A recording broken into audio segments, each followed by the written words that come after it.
כידור, אחד מהאמוראים שאל מישהו איך קוראים לו, אז הוא אמר כידור, ואז הוא אמר כידור תהפכות המה. אבל זה לא מהפסוק הזה, אבל נכון. רציתי ללמוד את הגמרא הזאת ולא למדנו. אז מאוד יכול להיות שאתה צודק. טוב, אנחנו בשיעור הקודם, מוריי ורבותיי, גמרנו באמצע פרק י"ז, אני אקרא אותו מההתחלה, כי קראנו בו בסך הכל את 5 הפסוקים הראשונים. אם לא התולים עמדי, ובהמרותם תלן עיני. אומר איוב, מי שנמצא פה זה אנשים שמהתלים בי, שלועגים לי, שממררים את חיי. סימנה, ערבני עמך, מי הוא לידי יתקע? הוא פונה לקדוש ברוך הוא כנגד הרעים, שהוא באמת צד בוויכוח, אבל הוא אומר לו, תהיה ערב שלי, תציל אותי מהם, תראה איך הם מתנהגים אליי. ותתקע לידי, דיברנו קצת על תקיעת כף, כי ליבם צפנת משכל, על כן לא תרומם. אתה ריבונו של עולם, אתה הסתרת את השכל מהם, ואי אפשר להרים אותם, אני לא יכול בכלל לדבר איתם. לחלק יגיד רעים, לחלק יגיד רעים, ועיני בניו תכלנה. זאת אומרת, יש פה איזושהי מציאות של דברי חלקלקות, שהם אפילו באים על חשבון הילדים שלך. סיפרנו איזה סיפור אז, אבל לא נמשיך עכשיו. והציגני למשול עמים, ותופת לפנים אהיה. זה הפסוק האחרון שלמדנו בפעם שעברה, שהמילה פנים, דיברנו על המילה קבלת פנים, פני שבת נקבלה, והזכרנו את השכן הצדיק שלי, רבי משה שפירא, שהיינו מבקשים לקבל את פניו. ופה, באופן הפוך אומר איוב, אני אהיה פנים לתופת. זאת אומרת, אני הפכתי למשל ושנינה, שאנשים אומרים, תראו את זה, זה הרשע, או זה הצורה שבה הקדוש ברוך הוא מעניש את חוטאיו. וכתוצאה מזה, ופה כבר אנחנו לומדים פסוק חדש, שעוד לא התעכבנו עליו, ותקע מכעס עיני, ויצורי קצל כולם. העין שלי נהייתה כהה, מרוב כעס או מרוב צער. פה הכוונה בכעס זה כוונה צער, והיא נעשתה כהה, כלומר היא מטושטשת, היא לא רואה, ויצורי כצל כולם אברי גופי. יצורי זה אברי גופי, הם כמו אדם שהולך ולא רואים שהוא הולך מרוב שהוא צל, הוא כלום. וזה כל זה כתוצאה מכך שאתם הצגתם אותי כמשל עמים, והפכתי לפנים של התופת. ישומו ישרים על זאת, ונקי על חנף יתעורר. אלה שרואים אותי, והם אנשי יושר, הם ישתוממו, הם יגידו, האם זה יכול להיות שזה ככה הקדוש ברוך הוא עושה למאמיניו? הם ישתוממו, הם יגידו, איך יכול להיות דבר כזה? והם יסתכלו עליכם, האנשים הנקיים, הם יתעוררו כנגד דברי החנופה שלכם על קדוש ברוך הוא, כי הם רואים שזה לא בא ממקור האמת, שזה לא בא ממקום של גילוי של יושר. ויוחז צדיק דרכו, וטהר ידיים יוסיף אומץ.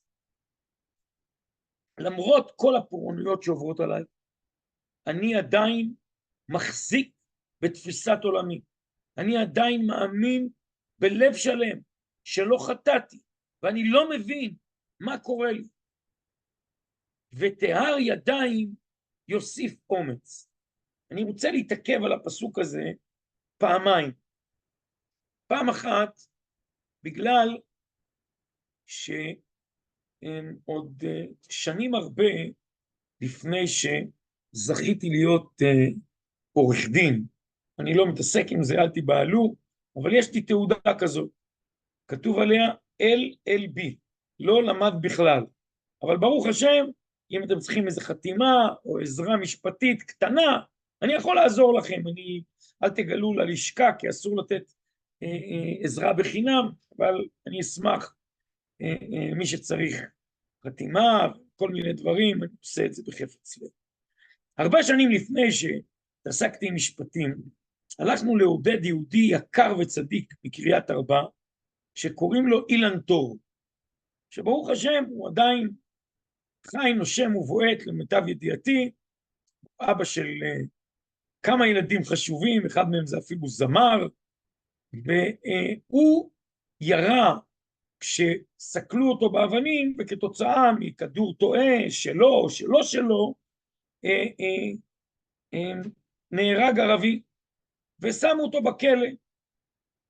לצערנו אנחנו רואים שההיסטוריה חוזרת על עצמה, שהמגן על עצמו הוא הנאשם, ועוד כהנה וכהנה. ואחרי שנים הרבה, הייתי בשבת בבית הדסה, והוא ואשתו, היה להם דירה קטנה שם, ואכלתי איתם סעודה שלישית, ומאחורי הראש שלו היה כזאת תמונה, ועל התמונה היה כתוב, וטהר ידיים יוסיף אומץ. והוא אמר לי, אם אני זוכר נכון, שזה הפסוק שליווה אותו בכלא, שהוא הרגיש שהמבחן הוא מבחן הטהרה. אני יודע שאני בסדר, וזה מה שהחזיק אותי. וטהר ידיים יוסיף אומץ. אני רוצה לעלות עוד מדרגה, ולספר לכם סיפור שאולי חלק מהלומדים איתי שמעו אותו, סיפור על החתולה של חנן פורת. הסיפור הוא בעצם בנוי על מדרש מתוק מדבש, שאנשים מבינים אותו בהפוך על הפוך.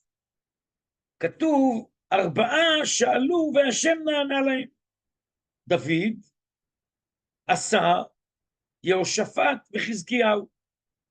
דוד אמר, ארדוף אויביי ואשיגם, ולא אשוב עד כלותם.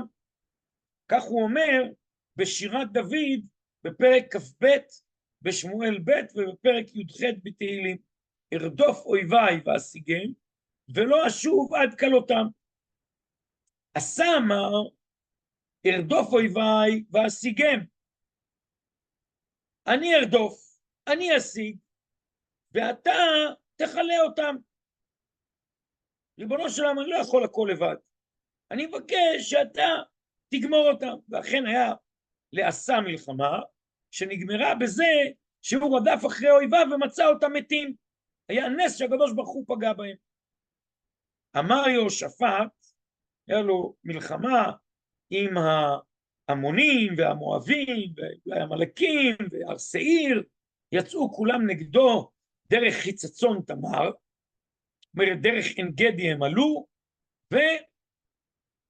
ובקרב הזה באמת זה אחד הקרבות המרתקים מבחינת בקשת יהושפט מהעם לשמוע בקול הכהן המשוח מלחמה ולחזק אותם ולעודד אותם.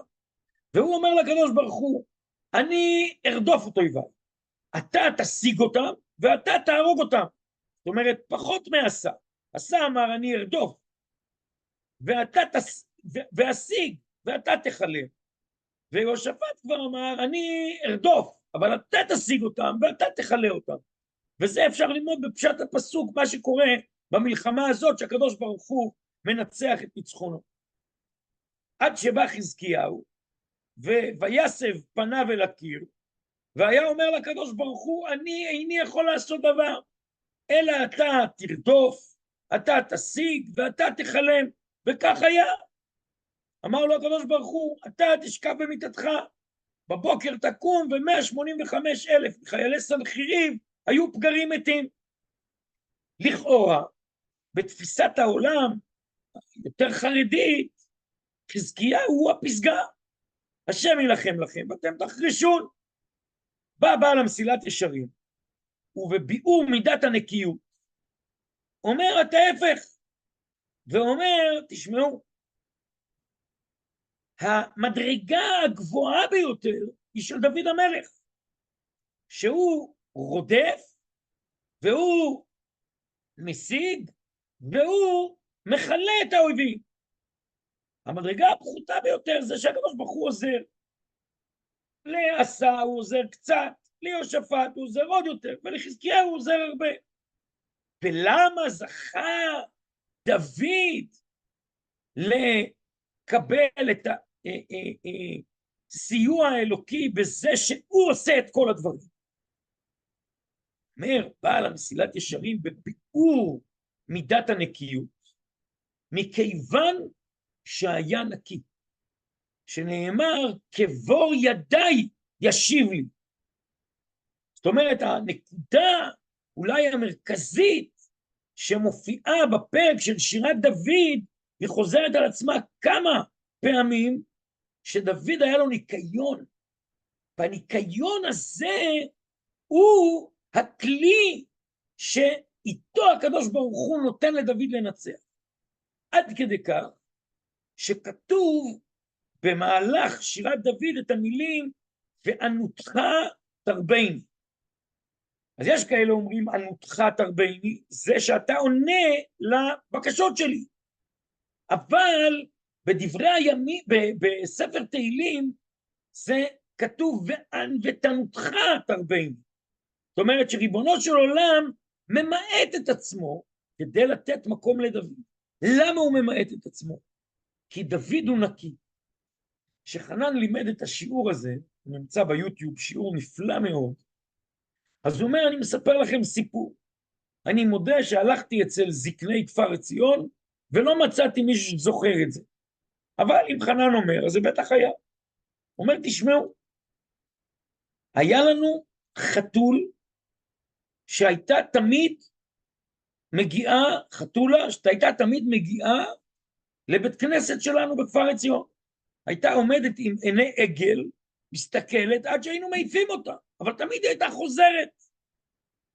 הוא אומר, ובשבי של פסח ההפטרה היא שירת דוד, אם אינני טועה. נכון? זה שבי של פסח, כן, כן. שירת דוד. או שזה הפטרת האזינו? שזה לא שבת שובה? לא משנה, לא, בשבי של פסח.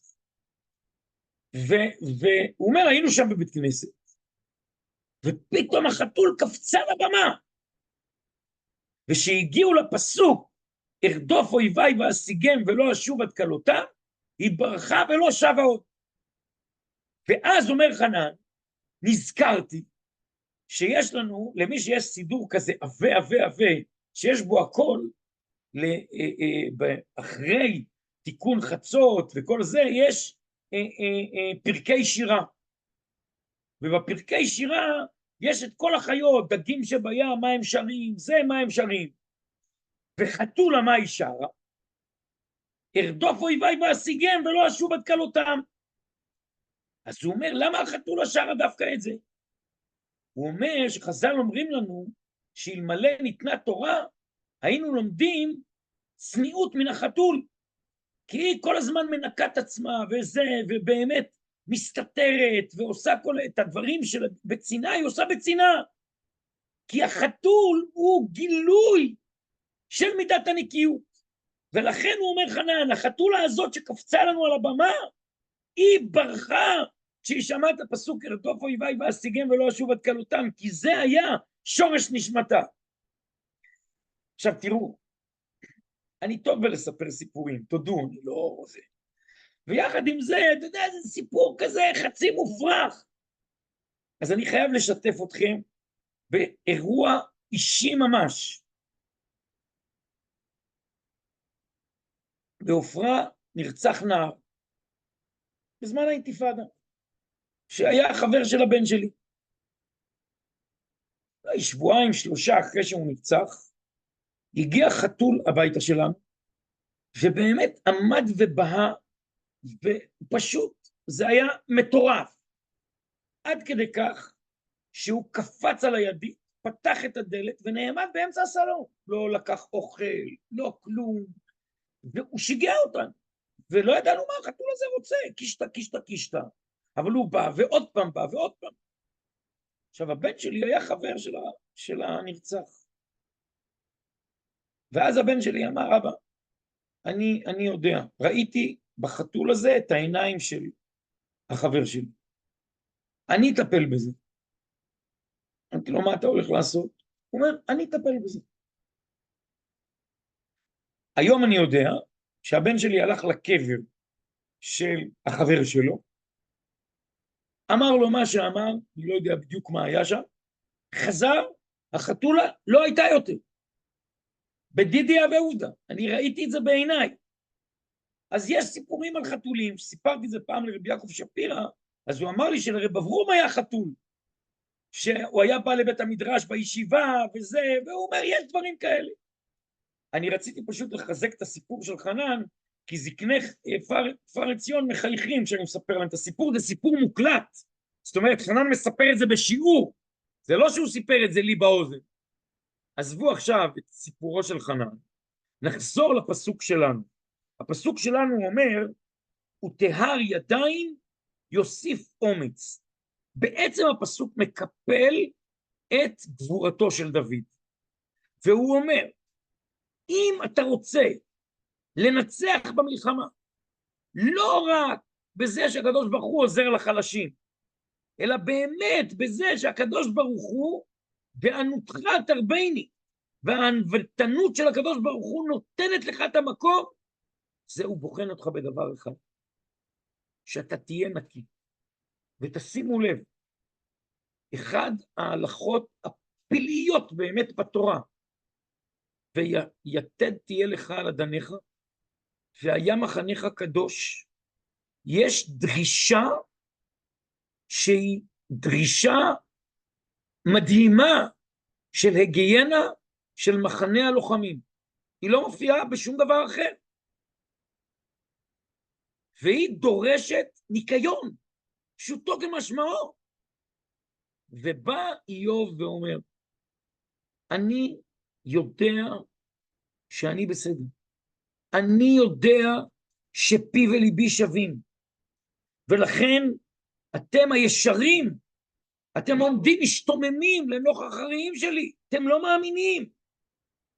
ואתם הנקיים, שימו לב, הנקיים, אתם לא סובלים דברי חנופה.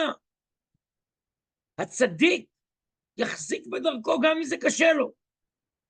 כי טהר ידיים יוסיף אומץ. נקיות היא הבסיס לאומץ הלב. ואני ממשיך באומץ לב. אני אומר לריבונו של עולם, לא חטאתי, לא חטאתי, לא חטאתי. אני לא מקבל את דבריכם. ואולם, כולם תשבו ובואו נא, ולא אמצא בכם חכם. אתם רעי, אם תבואו לפה, אני לא מצליח לדבר איתכם. אין לנו שפה משותפת. ימיי עברו, זימותיי ניתקו, מורשי לבבי. עכשיו איוב בעצם מבכה את מר גורלו, ומבקש להביא לסיום. הוא אומר, בסופו של דבר, ימי אדם קצובים, וזימותיי ניתקו. אתם יודעים שאנחנו שרים זממה שדה ותיקחהו. לרוב בעברית, כשאנחנו אומרים זומם, זה עת זומם, זה עם קונוטציה שלילית. זאת אומרת שאני זומם על משהו, אני רוצה לעשות לו רע. אבל זה לא נכון. זממה שדה ותיקחהו, זה תיאור של עוצמתה של האישה הזאת, האישה הגדולה שהיא נותנת לה אביונים, ושהיא יודעת לתפור, אבל היא גם סוחרת ממולחת, והיא חושבת איזה שדה המחיר שלו יאמיר, והיא קונה אותו בזול. זממה שדה ותיקחהו, והיא פשוט על אישה, משהו מיוחד במינו. ופה זימותיי ניתקו, מחשבותיי הן נמצאות על הסוף. מורשי לבבי, זאת אומרת, מה שאני יורש שהלב הוריש לי, זה נמצא בעניין סיום. הרי הראינו כבר כמה פעמים שאיוב משדר שהוא לא מאמין שיש אחרי עולמו שום דבר. לילה ליום ישים, אור קרוב מפני חושך. זאת אומרת, הוא בעצם מבקש, בפסוק הבא אנחנו רואים שזו בקשה שלו. אני מבקש, די, לישון גם ביום. אני מבקש שהאור ייגמר כדי שאני אוכל לגמור. אם אקווה שאול ביתי, בחושך ריפדתי יצואי, אני הולך לישון ואני לא רוצה לקום, כי כל כך קשה לי, כי מצבי כל כך נורא. לשחת קראתי אבי עתה, אמי ואחותי לרימה. זאת אומרת, בעצם אני מבקש להיות בקבר, שהאבא והאימא שלי יהיה השחת, זה הבור, השאול, והרימה זה התולעים שמחלים את גופו של האדם. ואיה איפה תקוותי? ותקוותי מי ישורנה? לאן כבר יש לי לכבוד? מה אני מייחל? אל מה אני מייחל? אל בדי שאול תרדנו, עם יחד על אפר נחת. אני רוצה כבר להגיע למנוחת עולמי. אני ביארתי את הפסוקים האלה במסלול אחד, יש גם מסלול שמתאר את זה בכאב, שאיוב לא אומר זאת תקוותי, הוא אומר זה מה שהותרת לי לכבוד, זה לא פייר, זה לא מה שאני מקווה באמת. ריבונו של עולם, תעשה עמדי חסד, תראה לאן הבאת אותי, שזאת תקוותי, שרימה היא אמי, שהשחת זה אבי, די. אפשר לפרש את הפסוקים בשני האופנים. עכשיו אנחנו מגיעים למענה השני של בלדד השוחי. המענה מחולק בעצם, הייתי אומר לשני חלקים. החלק הראשון הוא, אולי הייתי אומר, דברי כעס על איוב ורעיו שבכלל מתקדשים עם איוב. והחלק השני, ופה אני מקווה שאני אצליח, אני לא בטוח שאני אצליח, אנחנו ננסה במהלך שיעורנו להראות מה הסבב השאלות והתשובות בעצם מחדש. הרי אם הסבב חוזר על עצמו, אז חוזר על עצמו. אצל בלדד השוחי זה קל לנו. בסבב הראשון, בלדד השוחי רצה לתת לאיוב תקווה.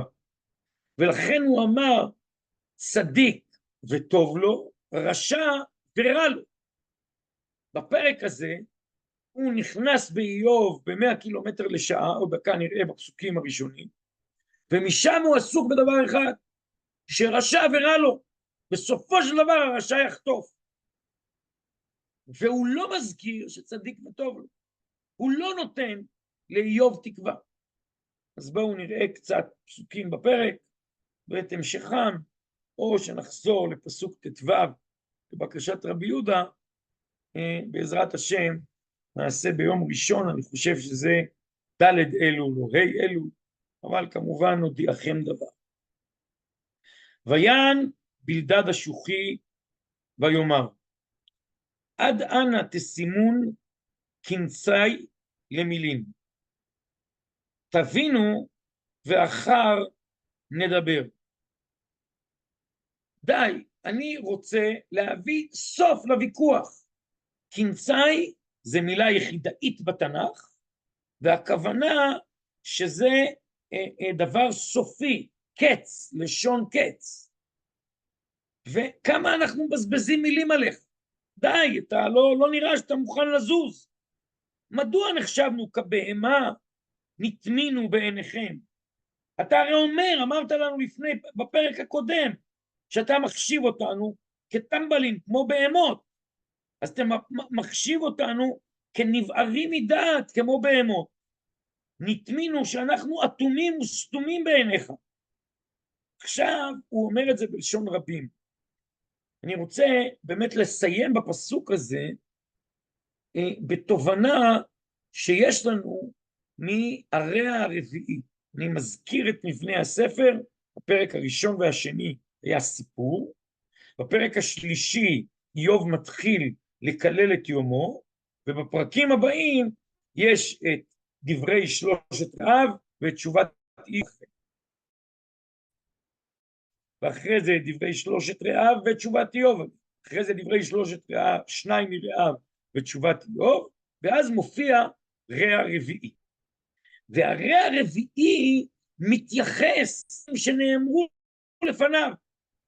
מכאן למדתי בשיעורו של הרב יהודה ברנדס, שהרע הרביעי הוא היה חלק מהקהל. הרע הרביעי שמו אליהו, והוא אומר, אני הכי צעיר, לכן אני לא דיברתי עד עכשיו. אבל הוא יושב שם, וכנראה יש קהל לדיון, הגיעו גדולי עולם, ונתנו מופע. במופע הזה יש אנשים שנועים אחרי איוב, ויש אנשים שנועים אחרי הרעים. לכן תשימו לב, מדוע נחשבנו, מי זה נחשבנו? אליפז, בלדד וצופר, ואולי אלה שאיתם, אבל בעיניכם, למה כתוב בלשון רבים? אלא באמת צודק הרב יהודה ברנדס, יש מפלגה, סיעה, שמקשיבה לדברים ומעודדת את דברי איוב, ומרגישה שייכת. וכשאיוב אומר, אתם כבהמות נחשבתם, אומר, אתם אטומים, אתם סתומים, אי אפשר לדבר איתכם, אז יש שם מהנהנים בראש. בלדד שיושב לידו, חשובי האומה, ומחשובי הקהל באותה תקופה. הוא אומר, רבותיי, אתם שמעניינים בראש לאיוב, די, בואו נגמור את הדיון. אנחנו נחשבנו כאטומים ביניכם, אז אתם ממילא לא תקשיבו. ועוד דקה, עוד 4 שבועות, אנחנו נשוב ונראה איך אנחנו מתקדמים עם הדברים. אני מזמין אתכם, ואני אעשה את זה גם בוואטסאפ, בעזרת השם בתשעה באב, בשעה 1 בצהריים, אנחנו נעשה שיעור, שאני עוד אשאל כמה מותר לי, כי אני כל כך נהנה מלימוד תנ"ך, אבל השיעור הוא יהיה על הידרדרות צדקיהו המלך, כמקבילה להגעה לחורבן. הכותרת של השיעור זה מי וזה שמו אשר תקראו לו השם צדקנו, שאני אנסה לטעון שזה גילויו של צדקיהו על ידי ירמיהו הנביא, עד רוח אפינו משיח השם נלכד בשחיתותם, וזה מות, לא מות צדקיהו, תפיסת צדקיהו שבורח מירושלים. אז אתם מוזמנים בתשעה באב בשעה 1 בצהריים, כמובן ישלח קישור והזמנה, ונשמח לראותכם. אולי אסור לשמוח באותו היום, אז אני אהיה עצוב לראותכם. בשורות טובות, תודה רבה על ההקשבה. תודה רבה.